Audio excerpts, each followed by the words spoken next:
تصویریں امام خمینی کے اپنے مکان کی ہیں، یہ ماہ مبارک رمضان کا وہ زمانہ ہے جس میں آپ کی ملکی سیاست دانوں، حکام اور حکومتی سطح کے افراد، خصوصاً صدر جمہوریہ، وزیر اعظم اور چیف جسٹس، ساتھ ہی ساتھ پارلیمنٹ کے ممبران اور سپریم کورٹ کے ججز کو بھی افطار پر مدعو کیا تھا۔ امام خمینی نے اس موقع پر کوئی تقریر نہیں فرمائی تھی، بلکہ صرف نماز مغرب و عشاء کی امامت کے فرائض انجام دیے تھے۔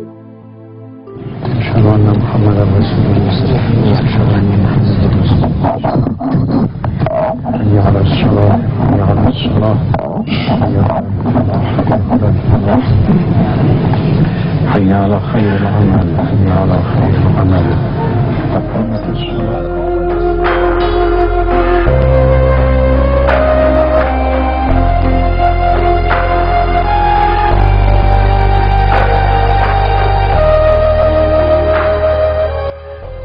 نماز کے بعد امام صحن میں تشریف لے گئے اور تمام مہمانوں کے موجود ہونے کے باوجود کھڑے رہے، جو اس بات کی علامت تھا کہ امام کو ابھی کسی کے آنے کا انتظار ہے جس کی آمد امام کے لیے نہایت اہم ہے۔ فوراً ہی صدر جمہوریہ سید علی خامنہئی تشریف لے آئے اور امام نے ان کو اپنے قریب چلے آنے کا اشارہ کر دیا اور خود بیٹھ گئے۔ یہ آئندہ آنے والے بہت سے اہم مسائل کی طرف اشارہ تھا۔ امام خمینی نے کچھ ہفتوں کے بعد اور اسپتال میں داخل ہونے سے پہلے آیت اللہ منتظری کے استعفے کو قبول کر لیا تھا، اور یہ امام کی طرف سے اپنی نیابت کی طرف آخری اشارہ تھا۔ ماہ رمضان کے بعد امام کی جسمانی حالت آہستہ آہستہ خراب ہونے لگی۔ سنیچر 23 مئی 1989 امام کی زندگی کا آخری دن تھا جو امام نے اپنے جماران کے دفتر میں گزارا۔ لیکن امام نے تحریک کی شروعات میں جس طرح حضرت ابراہیم نے شہنشاہی کے بت کو توڑا، اپنی راہ کے درمیان امریکہ کے بت کو توڑا، اسرائیل کے بت کو توڑا، اور وہ سلمان رشدی کا بت ایک مغربی دنیا کا ایک چھوٹا سا بت تھا جسے اسلام کے خلاف اور اسلام کی حقیقت کے خلاف کھڑا کیا گیا تھا، اسے بھی توڑ کر رکھ دیا۔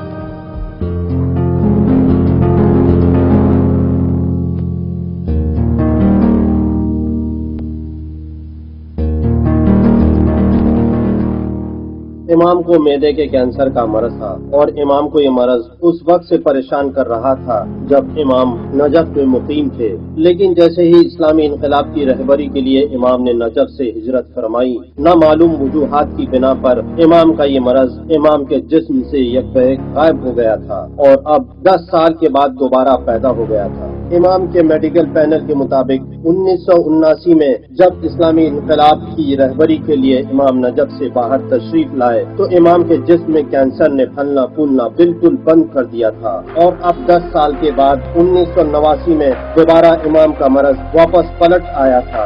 امام کے مرض نے پھیلنا کیوں بند کر دیا اور دوبارہ کیوں شروع ہو گیا، اس کی وجہ امام کے میڈیکل پینل کی سمجھ میں کبھی نہ آ سکی، اور اسی وجہ سے آپ کو 24 مئی 1989 کو اسپتال میں داخل کر دیا گیا، جہاں آپ صرف 11 دن زندہ رہ سکے۔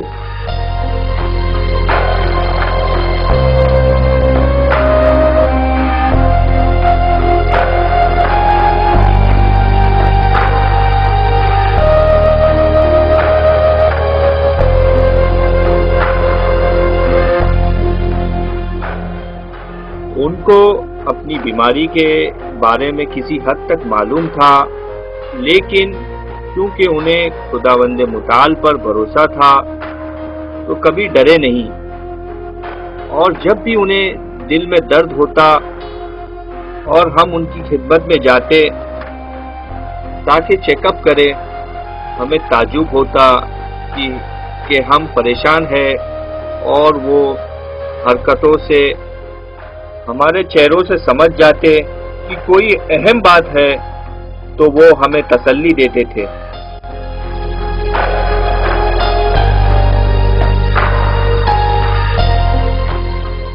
شاید میں نے اس 40-50 سال کے عرصے میں کہ جب سے میں ڈاکٹر بنا ہوں، ایسا مریض نہیں دیکھا جو اتنا منظم اور ڈاکٹر کے کہنے کے مطابق عمل کرتا ہو۔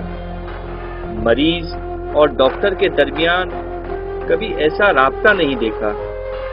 ان میں در حقیقت میرے لیے جو دیکھنے لائق چیز تھی وہ یہ ہے کہ وہ ڈاکٹر کی ہر بات کے مطیع تھے۔ جیسے کہ پہلے کہا تھا، ایک ایسا عظیم و شان رہبر جس کی کافی شہرت تھی، جس وقت ڈاکٹر کوئی بات کہتا تھا تو وہ برابر عمل کرتے۔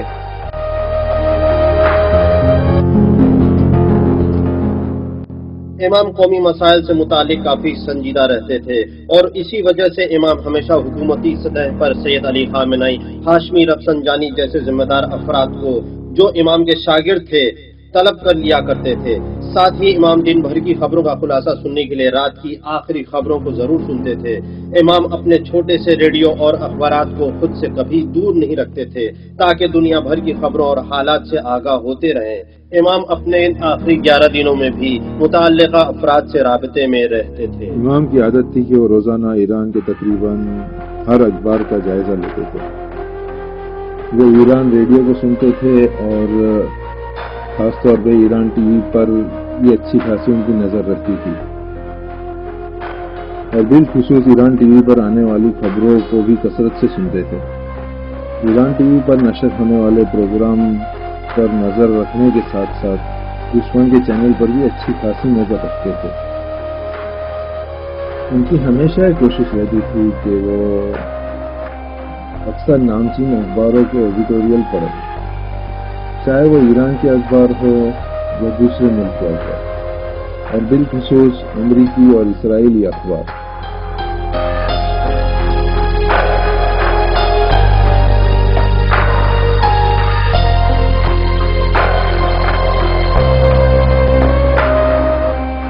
جس وقت امام اسپتال میں داخل تھے، اسی دوران سید احمد خمینی اپنے والد کے ساتھ ہی اسپتال میں رہے اور مستقل امام کی دیکھ بھال کرتے رہے۔ جو لوگ احمد خمینی کو جانتے ہیں وہ ہمیشہ احمد خمینی کے اپنے والد سے محبت کا تذکرہ کرتے رہتے ہیں، خاص کر اس وقت کے بعد سے جب سے ان کے بڑے بھائی مصطفیٰ خمینی نجف میں باسی اور ساواک کے افراد کے ہاتھوں شہید ہو گئے تھے۔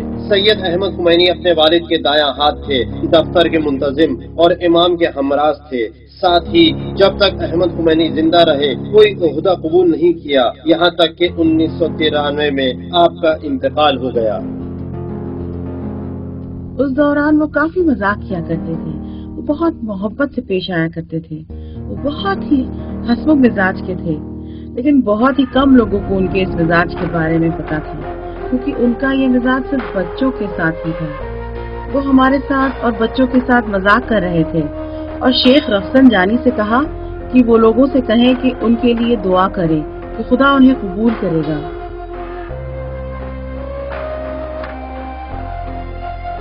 روح اللہ نے ایک دن بھی اپنی نماز قضا نہیں کی۔ اچھی خاصی عمر ہونے اور جسمانی طاقت کے جواب دے جانے کے باوجود بھی آپ کا اصرار یہی تھا کہ ویسے ہی نماز بجا لائیں جیسے عام حالت میں بجا لاتے تھے، جبکہ آپ کے آس پاس کے لوگوں کا یہی اصرار تھا کہ بیٹھ کر نماز پڑھیں، لیکن آپ کے اس اصرار کے سامنے مجبور ہو جاتے تھے کہ آپ کو کھڑے ہو کر ہی نماز پڑھنے دیں۔ ایسا لگتا تھا کہ 87 سال کا یہ کمزور انسان خدا کے حضور میں خضوع و خشوع کے بغیر حاضر نہیں ہو سکتا تھا اور بیٹھ کر نماز نہیں پڑھ سکتا، لہذا خدا کے حضور میں خجالت کی وجہ سے اپنے اوپر سختی کرتے تھے تاکہ کھڑے ہو کر نماز پڑھ سکے۔ ایاک نعبد وَإِيَّاكَ نَسْتَعِينُ، تسبیح خدا کرتے ہوئے سبحان ربی العظیم وبحمدہ۔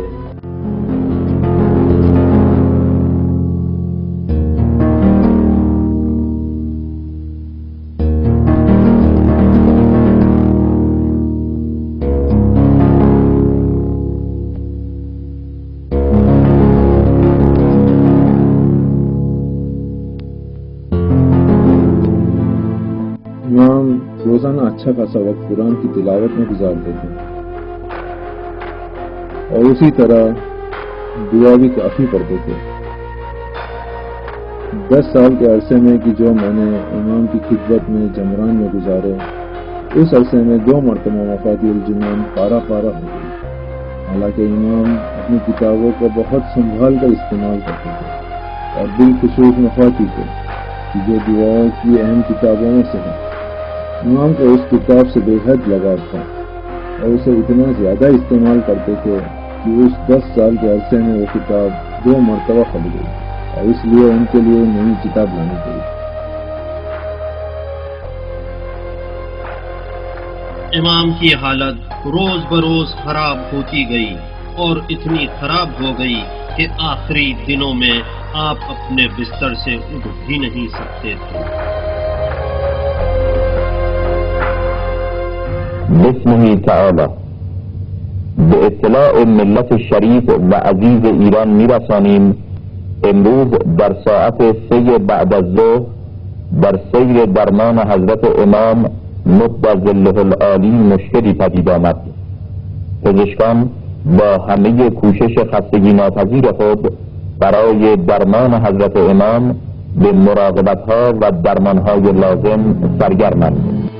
ڈاکٹرز نے فیصلہ کیا کہ امام کو آپریشن کے لیے آپریشن تھیٹر میں لے جایا جائے اور آپ کے معدے سے کینسر کے غدہ کو نکال لیا جائے۔ امام نے آپریشن سے پہلے یہ فرمایا، خمین میں میرے محلے کی مسجد کے امام کو میرے پاس لایا جائے۔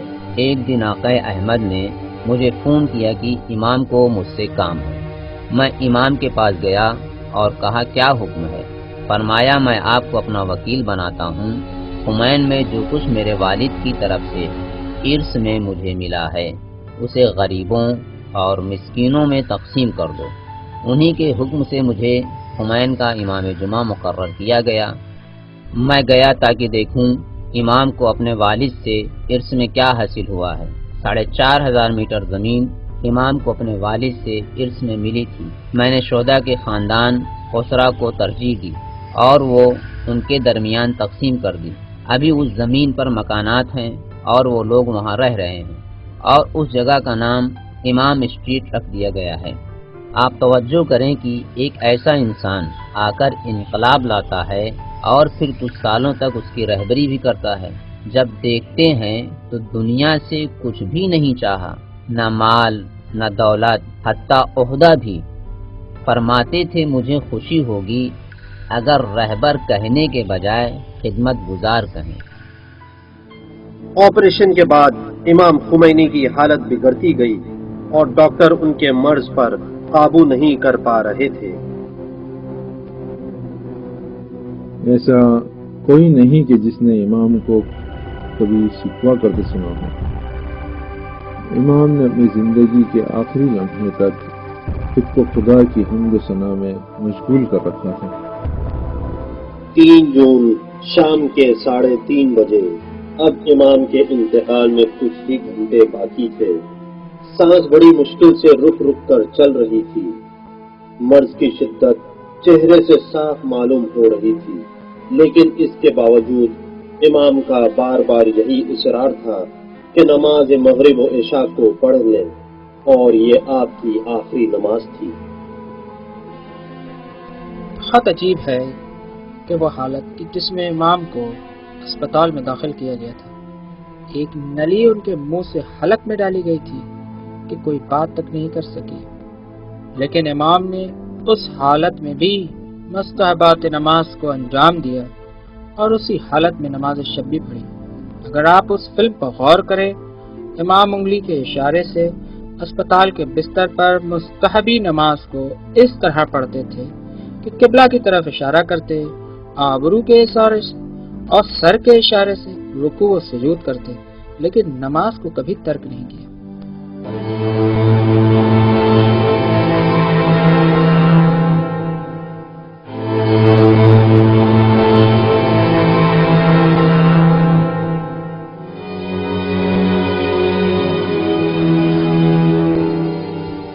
امام کے سر، ان کی آنکھوں اور ان کے ہاتھوں کے اشاروں سے پتہ چلتا تھا کہ وہ رکوع اور سجود کرتے تھے، اور آخر میں وہ خدا کی حمد و ثنا کرتے ہوئے اس دنیا سے چلے گئے۔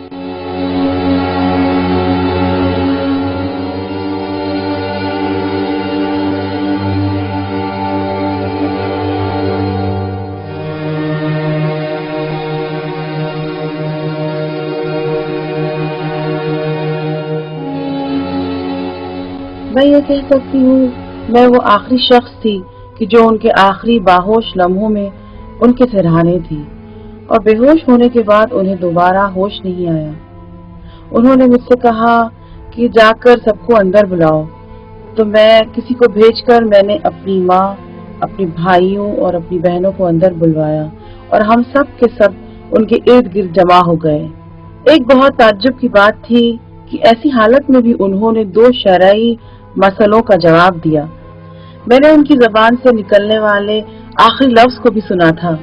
میں نے پہلے ان سے نماز کے بارے میں پوچھا تھا، نماز شب کے بارے میں۔ انہوں نے مجھے جواب دیا تھا، لیکن میں ان کے آخری الفاظ سمجھ نہیں پائی۔ پھر انہوں نے مجھے بتیاں بجھا دینے کو کہا۔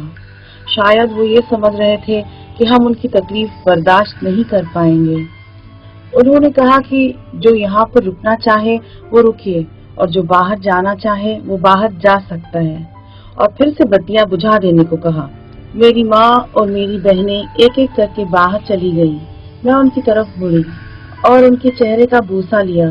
میں نے دیکھا کہ وہ اپنی انگلیاں ہلا رہے تھے۔ مجھے لگا کہ شاید وہ نماز پڑھ رہے تھے، خدا بہتر جانتا ہے۔ میں نے ان کی انگلیوں کے اشارے سے یہ اندازہ لگایا کہ وہ نماز پڑھ رہے تھے۔ میں نے بتیاں بجھا دی اور کمرے سے باہر چلی گئی۔ انہوں نے بھی اپنی آنکھیں بند کر لی، اور اس کے بعد دوبارہ انہیں کبھی ہوش نہیں آیا۔ ڈاکٹروں نے ہوش میں لانے کی بہت کوششیں کی۔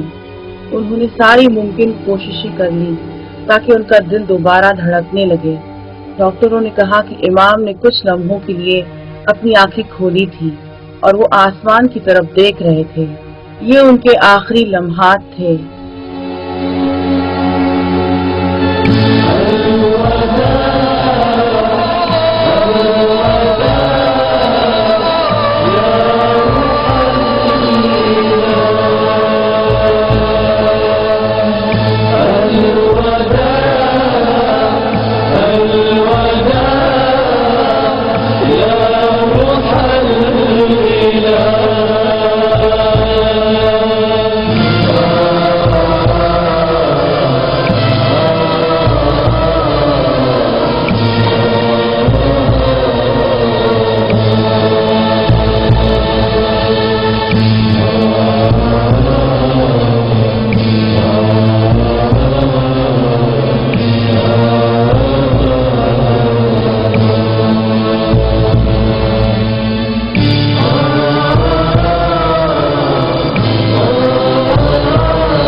ہارٹ فیل کی وجہ سے انتقال نہیں ہوا تھا، بلکہ وہ دراصل معدے کی بیماری میں مبتلا تھے۔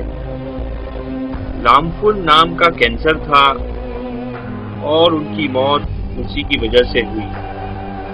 انتقال ہوا۔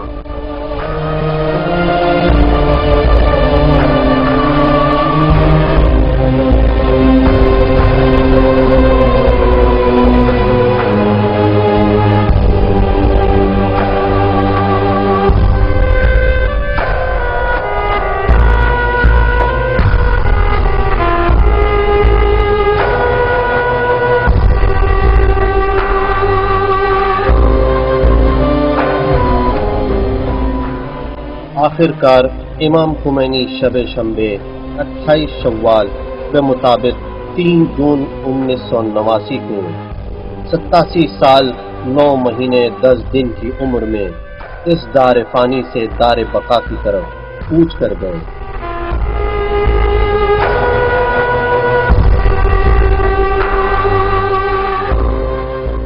امام زمران میں کرائے کے مکان میں رہتے تھے اور اس دنیا سے رخصت ہونے تک اسی کرائے کے مکان میں رہے۔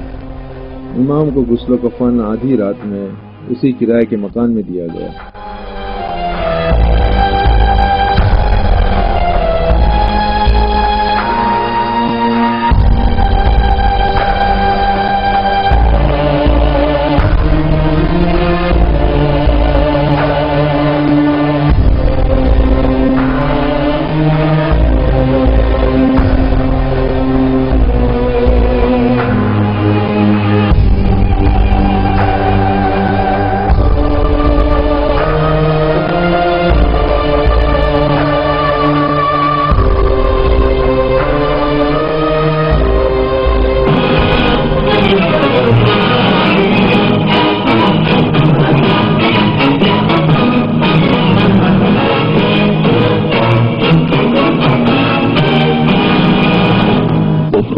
الرحمن الرحیم انا للہ و انا الیہ راجعون۔ روح بلند پیشوای مسلمانان و رهبر آزادگان جهان حضرت امام خمینی به ملکوت اعلی پیوست. به همین مناسبت از سوی حجت الاسلام سید احمد خمینی فرزند امام خمینی بیانیه‌ای به این شهر منتشر شد. امام کے فرزند سید احمد خمینی نے آپ کی رحلت کی رات میں بیان جاری کیا جو جمہوریہ اسلامی ایران کے سرکاری ٹیلی ویژن سے نشر کیا گیا۔ امام کا دفتر بند کر دیا گیا ہے اور شرعی رقوم نیز خمس و زکوٰۃ قبول کرنے کے سلسلے میں فی الحال دفتر معذور ہے۔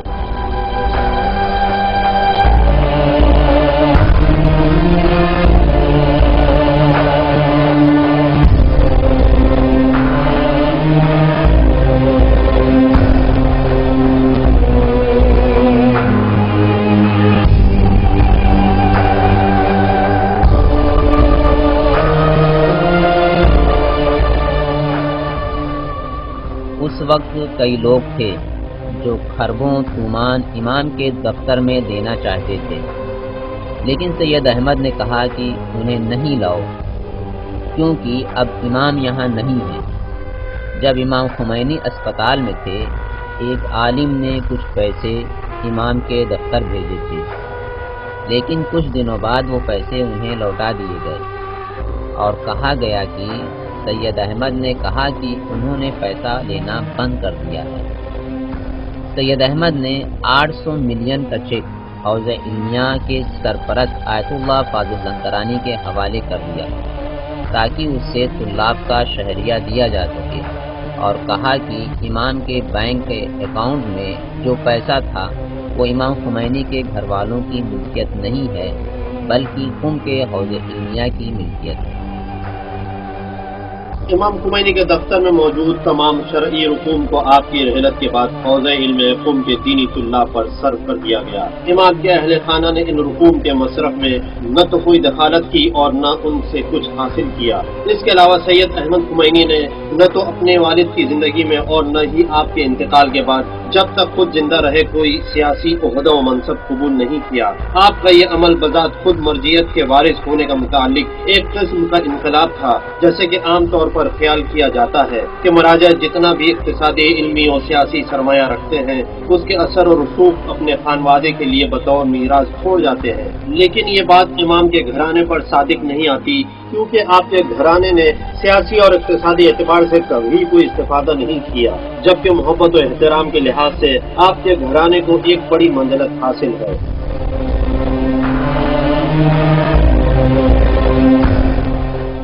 قم کے حوض علمیہ کے سرپرست آیت اللہ فاضل لنکرانی نے مجھے امام خمینی اور ان کے فرزند آقا احمد کی شخصیت کے بارے میں ایک دلچسپ بات بتائی تھی۔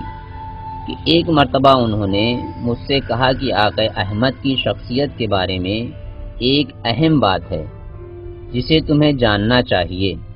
میں نے پوچھا کہ وہ کیا بات ہے؟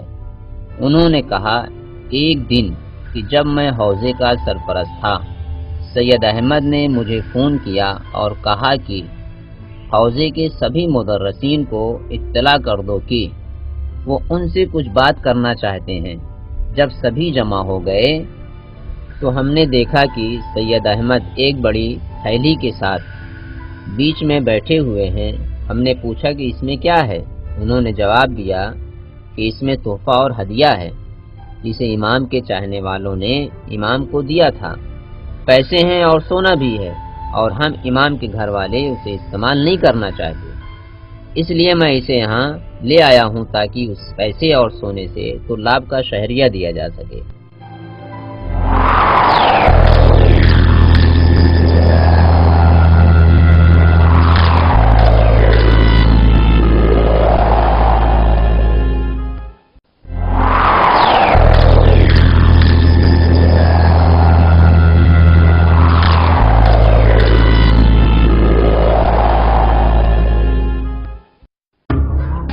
اتوار کی صبح کو رسمی طور پر امام کی رحلت کا اعلان کر دیا گیا اور اس کے بعد عربی اور مغربی میڈیا نے بڑے پیمانے پر امام خمینی کے جانشین کے بارے میں سیاسی اظہار نظر اور تجزیہ و تحلیل شروع کر دیا۔ میڈیا میں امام کے جانشین کے بارے میں ایک پر اسرار کشمکش کو پیش کیا جا رہا تھا، اور اس کشمکش کے ملسس کے طور پر احمد خمینی، خامنائی اور رفسنجانی کو سامنے لایا جا رہا تھا۔ میڈیا کو یقین تھا کہ احمد خمینی اس دوڑ میں سب سے آگے ہیں اور ان کے امکانات زیادہ ہیں۔ امام خمینی کی رحلت کے چند گھنٹوں بعد ہی مجلس خبرگان کا ایک ہنگامی جلسہ منعقد کیا گیا جس کا ہدف جمہوریہ اسلامی ایران کے لیے نئے رہبر کا انتخاب کرنا تھا۔ امام کے انتقال کے بعد خبرگان نے ایک میٹنگ بلائی۔ بحث ہوئی کہ رہبری گروہی صورت میں ہو یا فردی۔ گروہی نظریہ قبول نہیں ہوا کیونکہ امام نے فرمایا تھا کہ فردی ہو نہ گروہی۔ اس کے بعد فرد پر بحث شروع ہوئی اور آخر مجلس خبرگان نے مکمل اکثریت کے ساتھ ایک شخصیت کا جو باوقار، باصلاحیت، مدیر، مدبر، شجاع، فقیہ اور عدالت پسند اور آزادی پسند یعنی حضرت آیت اللہ خامنائی مدظ اللہ العلی کو اسلامی نظام کی رہبری کے لیے حضرت امام رضوان اللہ تعالی علیہ کے بعد انتخاب کیا۔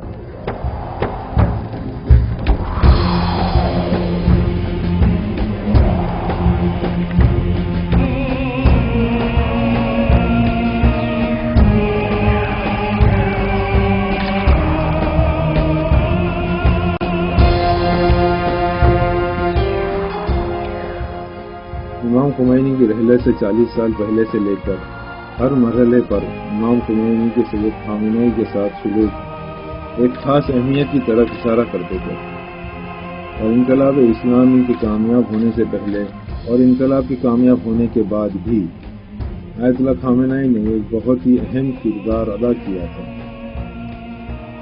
امام نے سخت حالات میں آیت اللہ خامنائی کے کاندھوں پر ذمہ داریاں رکھی۔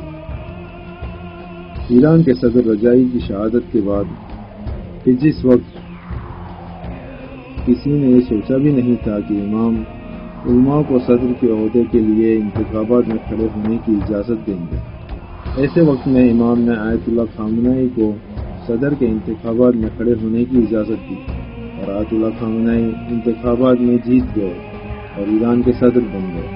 اس وقت وہ دفاعی کونسل کے صدر تھے اور مسلح فوج کے ڈپٹی کمانڈر ہونے کے ساتھ ساتھ تہران کے امام جمعہ بھی تھے۔ دوسرے کام میں بھی امام ان پر بہت بھروسہ کرتے تھے اور شرعی رکوم کو خرچ کرنے کی ذمہ داری بھی انہیں دیتے تھے۔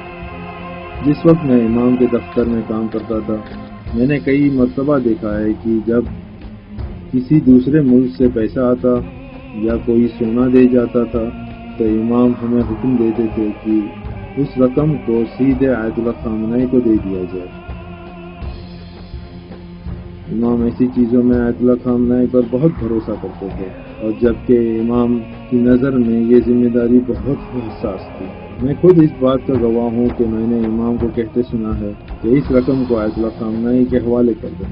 اس کے علاوہ دفتر کے کام ختم ہو جانے کے بعد امام خمینی کے ساتھ میں ایک میٹنگ ہوا کرتی تھی، لیکن وہاں پر بھی آیت اللہ خامنہئی ایک استثنا تھا۔ جب بھی وہ وہاں آتے تو امام کہتے کہ انہیں کبھی انتظار نہیں کروایا جائے اور ہم سے کہتے کہ اپنے کاغذات کو جمع کرے اور آیت اللہ خامنہئی کے جانے کے بعد میں ہم دوبارہ بیٹھیں گے۔ امام کا یہ خاص سلوک اس بات کی طرف اشارہ کرتا ہے کہ امام کی نظر میں آیت اللہ خامنہئی کا ایک عظیم مقام تھا۔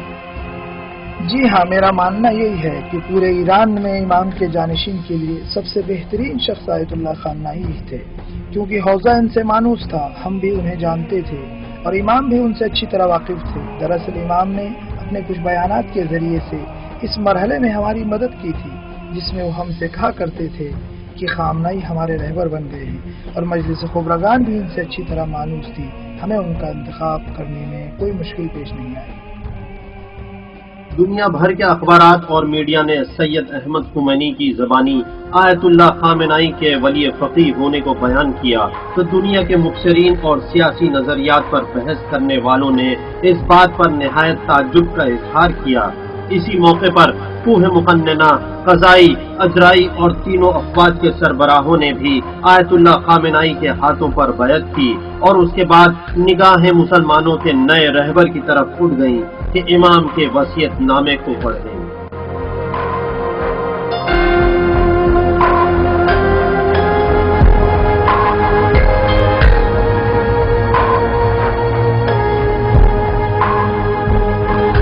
دلی آرام و قلبی مطمئن و روحی شاد و ضمیری امیدوار به فضل خدا از خدمت خواهران و برادران مرخص و به جوی سوی جایگاه ابدی سفر میکنم و به دعای خیر شما احتیاج مبرم دارم و از خدای رحمان و رحیم میخواهم که عذرم را در کوتاهی خدمت و قصور و تقصیر بپذیرید.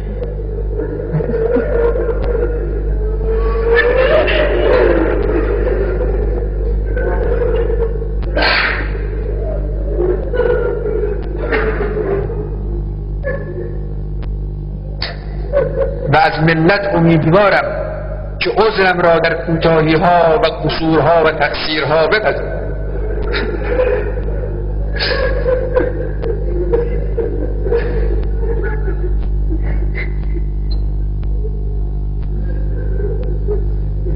و با قدرت و تصمیم اراده به پیش روند و بدانند که با رفتن یک خدمتگزار در سد آهنین ملت خللی حاصل نخواهد شد.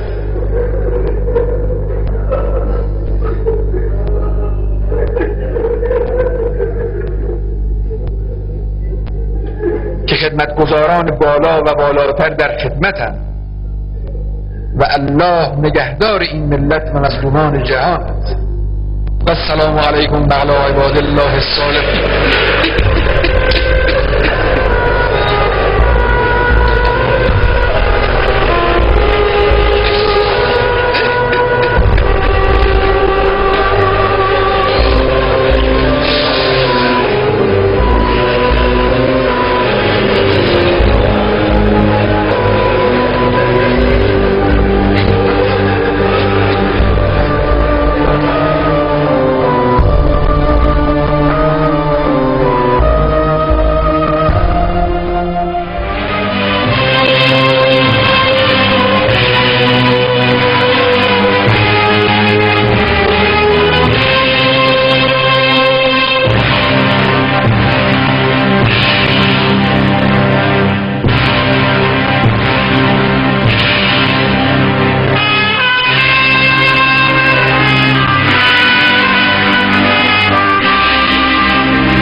بروز منگل صبح میں امام خمینی کے جنازے کو مسلح تہران میں منتقل کر دیا گیا، اور جیسے ہی خبر چاروں طرف پھیلی سڑکیں لوگوں سے بھر گئیں اور 2 گھنٹے کے اندر ہی نظر مسلح تہران اور اس کے آس پاس 20 لاکھ سے زیادہ افراد جمع ہو گئے تاکہ اپنے امام کا آخری دیدار کر لیں اور ان کو آخری بار خدا حافظ کہہ لیں۔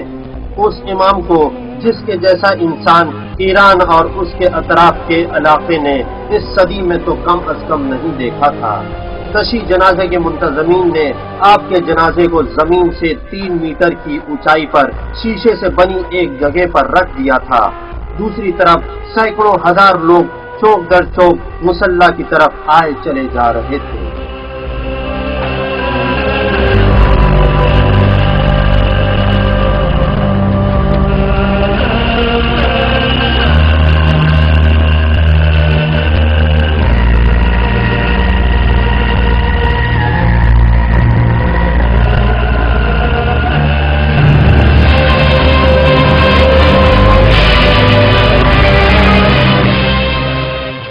تہران نے اس روز و شب کو دیوانہ وار بسر کیا۔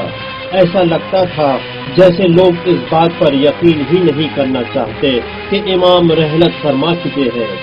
امام کے انتقال کی خبر گویا اس بجلی کی طرح تھی جو اچانک لاکھوں انسانوں پر آ گری تھی۔ ہزاروں لاکھوں لوگوں کی آہ و بکا، چیخے، نالے، غم انگیز نعرے اور ماتمی دستے، یہ سب اس عاشق قوم کا رد عمل تھا جو اپنے محبوب رہبر کے فقدان پر خون کے آنسو بہا رہا تھا۔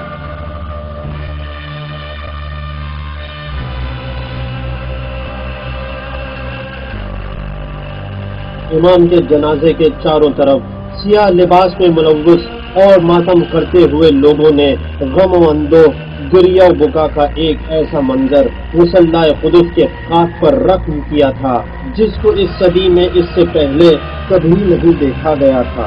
5 جون تہران کی تاریخ کا وہ دن ہے جب اس شہر میں چاروں طرف ایک قیامت برپا تھی۔ ایسا لگ رہا تھا کہ جیسے اسرافیل نے سور پھونک دیا ہو اور قیامت آ گئی ہو۔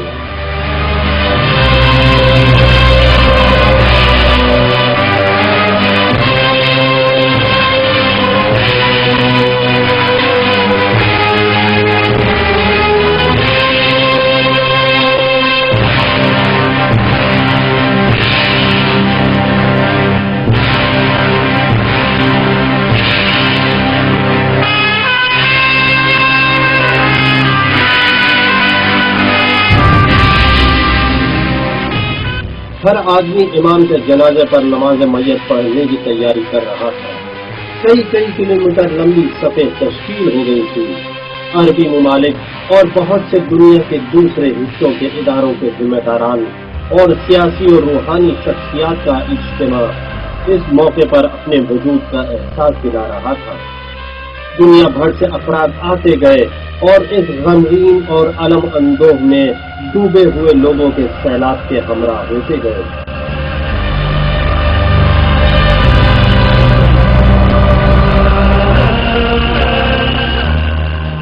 بروز منگل 7:30 بجے صبح آیت اللہ العظمی گل پیگانی نے امام کے جنازے پر امامت کے فرائض انجام دیے۔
بجے صبح تدفین شروع ہوئی امام کے جنازے کو ایک خصوصی گاڑی میں رکھا گیا جو انسانوں کے اس سیاہ سمندر کو ہزاروں مشکلوں کے ساتھ چیرتی ہوئی آہستہ آہستہ آگے بڑھنے کی کوشش کر رہی تھی تاکہ امام کو ان کی ابدی آرام گاہ تک پہنچایا جا سکے۔ ایک سوال اٹھتا ہے کہ انہیں وہاں کیوں دفن کیا گیا؟ اس رات اس بات پر گفتگو ہو رہی تھی کہ امام کو کہاں دفن کیا جائے۔ ایک نے کہا کہ کم میں حضرت معصومہ کے قریب، دوسرے نے کہا کہ جمران میں، حسین جمران کے بغل میں۔ کچھ لوگوں نے مشورہ دیا کہ کم اور تہران کے درمیان کسی جگہ پر دفن کیا جائے۔ ایک شخص نے کہا کہ ایک دیش پر دفن کیا جائے۔ سب نے اپنا اپنا مشورہ دیا، لیکن کسی نے بھی اس جگہ کا تذکرہ نہیں کیا۔ میں وہاں موجود تھا، بہت سی جگہوں کا تذکرہ ہوا، لیکن اس جگہ کا کسی نے بھی تذکرہ نہیں کیا۔ ہمیں خود پتہ نہیں چلا کہ ہم نے اس جگہ کو کیوں چنا۔ بہشت زہرا کے قریب، جو ہمارے شہداء کا سب سے بڑا قبرستان ہے۔ مجھے ایسا لگتا ہے کہ خود خداوند عالم نے امام کے دفن ہونے کے لیے اس جگہ کو چنا۔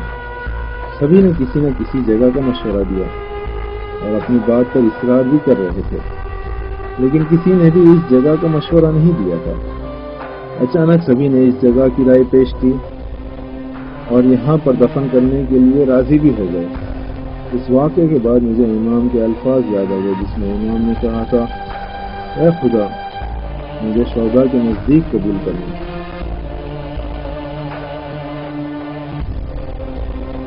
گاڑی تدفین کے لیے آگے بڑھنے لگی۔ مسلح تہران سے بہشت زہرا کے 20 کلومیٹر کے فاصلے کو گاڑی بہت دھیمی رفتار سے طے کر پا رہی تھی۔ تشییع جنازے شروع ہو چکی تھی، گاڑی لوگوں کے ہاتھوں پر معلق تھی اور عالم یہ تھا کہ گاڑی ایک تنکے کی طرح لوگوں کے ہجوم کے اس سیلاب میں ادھر ادھر ہو رہی تھی۔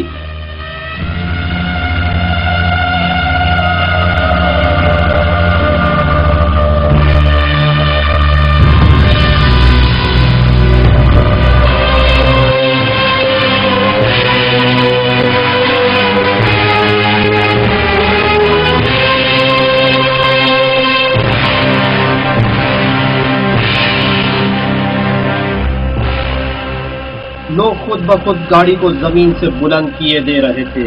یہ منظر ایران میں اس دن کی یاد تازہ کر رہا تھا جب آپ نے ایران کی سرزمین پر قدم رکھتے ہی یہ فیصلہ کیا تھا کہ آپ کی تقریر بہشت زہرا میں ہوگی اور آپ کی آمد کے بعد ایرانی عوام سے وہیں پر ملاقات بھی ہوگی، جس دن 70 لاکھ سے بھی زیادہ لوگ آپ کے استقبال کے لیے حاضر ہو گئے تھے۔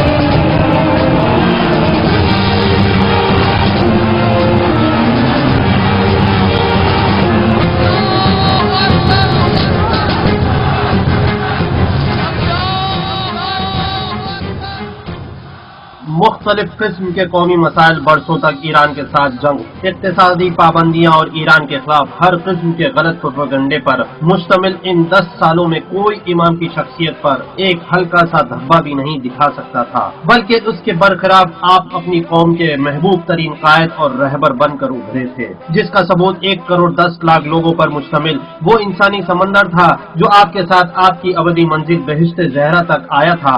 اتنے لوگوں کا یہ اجتماع تاریخ بشریت کے اہم اجتماعات میں سے ایک تھا۔ تاریخ میں ایسا کم ہی دیکھنے کو ملتا ہے کہ اتنے بڑے انسانی مجمع نے کسی کے تشییع جنازے کی ہو۔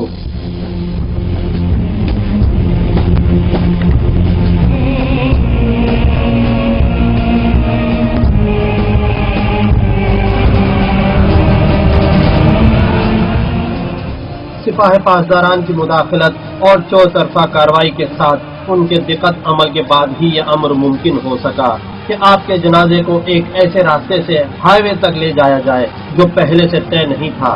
چونکہ لوگوں کی بھیڑ اور ان کا ہجوم اس قدر زیادہ تھا کہ ممکن ہی نہیں تھا ایسی صورتحال میں آپ کے جنازے کو بہشت زہرا لایا جا سکے۔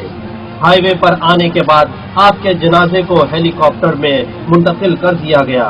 تاکہ ہوائی راستے سے بآسانی بہشت زہرا پہنچایا جا سکے۔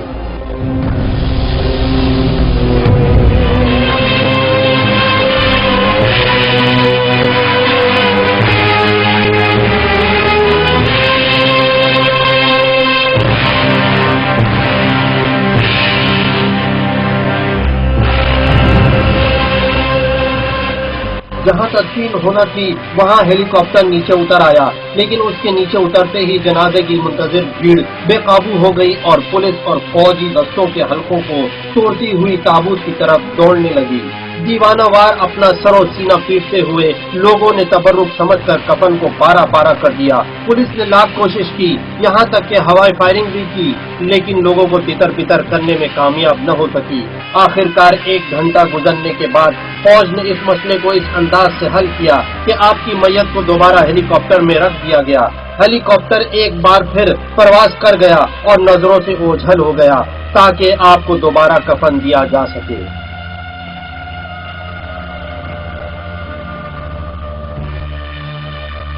ایک ایسا منظر جو کبھی لوگوں کے ذہنوں سے محو نہیں ہو سکتا۔ تاریخ کی مجبوری ہے کہ وہ اس واقعے کو ہمیشہ ہمیشہ کے لیے اپنے اندر ثبت کر لے، کیونکہ یہ ایسا واقعہ ہے جس میں امام اپنے 1 کروڑ 10 لاکھ کے قریب عاشقوں کے درمیان گھرے ہوئے تھے۔ تدفین کا مرحلہ دوسری مرتبہ بھی پورا نہ ہو سکا۔ ذمہ داران مملکت حیران و پریشان تھے کہ آخر کیا کریں، لوگوں کے اس عشق و محبت کے آگے کون سا چارہ اپنائیں، کیونکہ یہاں موجود ہر عاشق کی یہی دلی خواہش تھی کہ امام کے جنازے کو مس کیے بغیر امام کو الوداع نہ کہیں۔ اس درمیان ہاشمی رفسنجانی ہیلی کاپٹر سے اترے اور آپ نے امام کے جنازے کو واپس کرنے کے لیے ضروری اقدامات کیے اور امام کا جنازہ مسلسل تیسری بار تکفین کے لیے واپس کر دیا گیا۔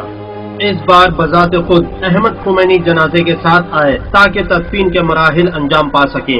لوگوں کے ہجوم کو منتشر کرنے کے لیے سرکاری ریڈیو اور ٹیلی ویژن سے اعلان کر دیا گیا کہ تدفین اب 1 دن بعد ہوگی، لیکن لوگ ٹس سے مس نہ ہوئے۔ ہیلی کاپٹر نے کئی بار نیچے اترنے کی کوشش کی لیکن کامیاب نہ ہو سکا، یہاں تک کہ 6ٹھی بار زمین پر اتر سکا۔ اس دفعہ امام کے جنازے کو لوہے کے ایک ایسے تابوت میں لایا گیا جس پر تالا لگا ہوا تھا تاکہ کسی کا ہاتھ آپ کے بدن اور کفن تک نہ پہنچ سکے۔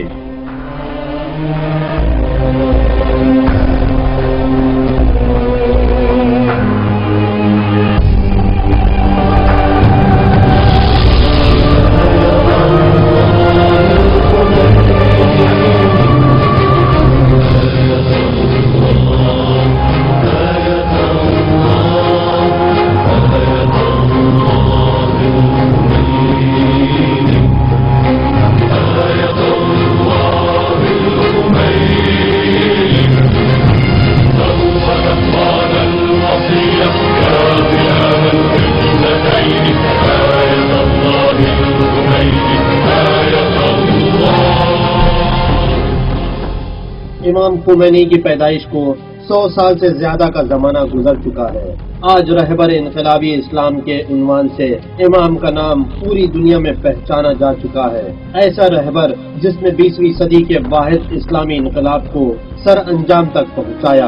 امام یوں تو بہت سی صفات کے مالک تھے، لیکن آپ کی رہبری اور قیادت کی صفت زیادہ پہچان کا باعث بنی اور آپ نے اسی کے ذریعے شہرت بھی پائی۔ علمی فقہی دنیا میں آپ جدت پسند فقیہ و مرجع کے طور پر مشہور ہوئے، وہ بھی اس طرح کے 1200 برس گزر جانے کے بعد بھی فقہا اور مراجع حکومت اسلامی تشکیل دینے کا کوئی ارادہ نہیں رکھتے تھے۔